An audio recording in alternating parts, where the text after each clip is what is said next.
Buzz Lightyear. A household name. Like The Rock, Mel Gibson and Son Goku. Everybody knows this space ranger and that famous line from the original Toy Story. You are a sad, strange little man. Wait, no, not that one. This isn't flying, this is falling with style. Nope, wrong again. To infinity and beyond. There we go. Cinema awesomeness. I know what I am. A beginning that launched the Toy Story brand. But away from the leading franchise. In the year 2000, Buzz Lightyear of Star Command was released. That same year, a video game based on the spin-off series was also released. That series served solely as a promotional video for a fictional toy from an animated movie. No, Christopher Nolan, it's not that complicated. Now the real question is, was this game one of the pettiest cash grabs ever to hit the market? Or was there some unseen good that's been lost in time?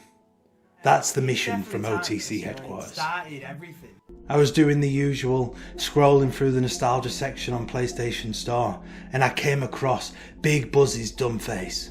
But not for the PS1 Toy Story game I actually remember. No, this one I never knew existed. And like most people who can't wait to form their own opinion, I checked Metacritic to see how it was received. Seeing Game Revolution give the game 16 out of 100, it caught my eye. That's a score I could only imagine reserved for the lowest scum in the galaxy. You wanna buy some death sticks? The full review lost to some time vault floating through the ethos.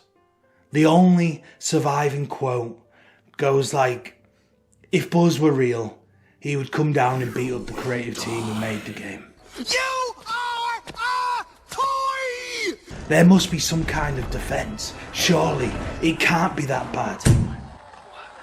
What if the movie sucks? Where do I recognise that from? Doesn't matter. We'll check later. Wait a minute. Isn't this the actual opening to the TV series? God, I've got a bad feeling about this. But hey, we can be surprised. Okay, now we're talking. A level select screen that operates from Buzz's wrist display. Not terrible. Home to the Joadians, a farming colony. We get a little send-off message from Commander Nebula. Wait, what happened? Then we get a promotional clip from the show. Yeah, sure. That's the closest thing to fit. Is it me, or does that feel lazy? And this loading screen. Buzz, what are you doing there, pal? The mission starts with the boss standing within arm's reach. And then he splits. What's the point of that? You serious? So this beauty right here, the opening ambience of level 1. Why does Buzz sound like he's running in heels? You've got an arrow sending you down the only path you can take. We go forward. Now I've just noticed Big Z has got a lead on me. So we're racing the bad guy through lots of other bad guys. That's just terrific. Awesome, there's the jetpack. This is the lowest interpretation of To Infinity and Beyond I have ever seen. My pathetic child arms could actually throw a toy of Buzz Lightyear further. Stop looking at me like that, Buzz. Other than the jetpack to pick up, you've got Buzz's weapons lying around.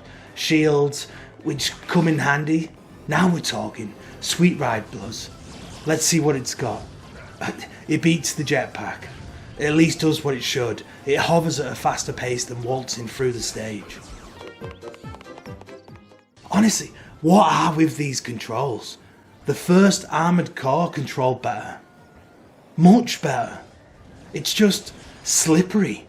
It's the year 2000. Epic platforming has been made in 3D. But this team never got that memo. Okay, that's harsh. You can't handle the truth! What's with the time going off? Don't you dare give me a game over. Where are you going? Buzz? Mission failed. Did he get beamed back to the Enterprise?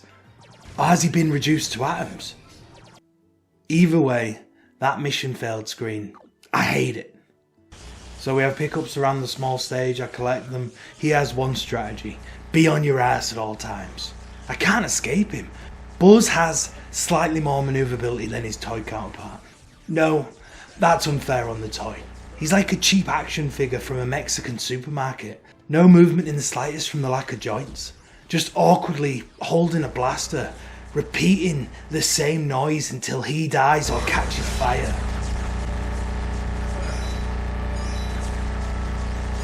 This mesh of negativity that corrupts the listener. I was having a great day. So that's the boss fight. You blast his ass, he blasts yours. Oh, okay, level 1 was rough, I'm not gonna lie. That wasn't at all what I expected, but it's over. Let's continue this mess, shall we? Nice. Another clip from the cartoon that kinda fits. What follows next is the laziest, weirdest save screen in existence. Why is Buzz cuddling onto a massive memory card? What's with the face, Buzz? You know, don't you?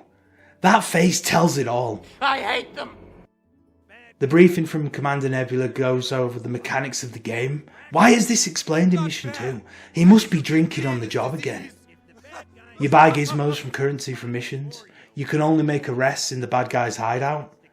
When you get there, you've got 15 seconds to catch up, or you lose. And if you get there before the bad guy, Hot Legs will reward you. Okay, I like the sound of that. Now, I know I have to blitz at the end. It doesn't make the game any better. Though Mission 2 aesthetically looks slightly better and allows a wider load. There are environmental threats that need jumping. And if you haven't got any Wonga, no jumpy, comprende? This stage introduces multiple paths, which is all well and good. With some tight navigating, it's weird. I'm kinda getting used to Buzz's controls, but I'm still getting battered by everything. Where's a shield when you need one? Another boss beats me to the hideout. So, boss 2 is the complete opposite. She moves from one side of the arena to the other, causing no issues whatsoever. The cutscene in the second stage makes the least sense. What just happened? Buzz is in slippers. And that bad guy's not getting arrested? Do I give up? Do I give up? No, I must push on. I'm holding out for something rad. Did I ever tell you what the definition of insanity is? Oh great, it's one of those games. I have to complete more objectives in the other 2 missions before committing to the third. That is so cheap. I'm guessing we're going back to Joad. All I care about is beating the menace to the finish line. Oh yeah, we're smashing him.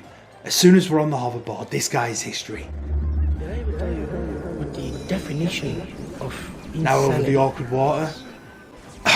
My calculations show I had enough velocity to glide across. It stopped me dead in my tracks. This better not cost me the race, Buzz. Yes, now for that reward. Oh my god. What have they done to you? That is so disappointing. She zaps him and flies off. Her jetpack is clearly an illegal issue. There's no thrust. So we beat the first mission again, twice, because the silver medals are 0.5%. Did I ever tell you what the definition of insanity is? We finally have the prestige to enter mission 3. And it's, yeah, exactly the same thing. The same pointless clip from the show, the same nonsense from Commander Nebula, the same linear chase with unbearable controls. Man, the sounds, the controls, the graphics, it's all just so poor. I've had enough. I quit. This game is something, that's for sure. It's the first game made by AI. What humans would sink this low? Or maybe it was made by Zurg himself to mock the Buzz Lightyear name. Whatever the reason, I genuinely believe 16 out of 100 might be too kind. I can't find one positive thing to say. Really did turn their fortunes around. They went on to make Lego Star Wars, and most of the Lego games after that. They found their style, and that's good. But I still feel for the souls who bought this abomination. It is one of the worst cash grabs in history. It has to be. If you can think of worse, I'm all ears.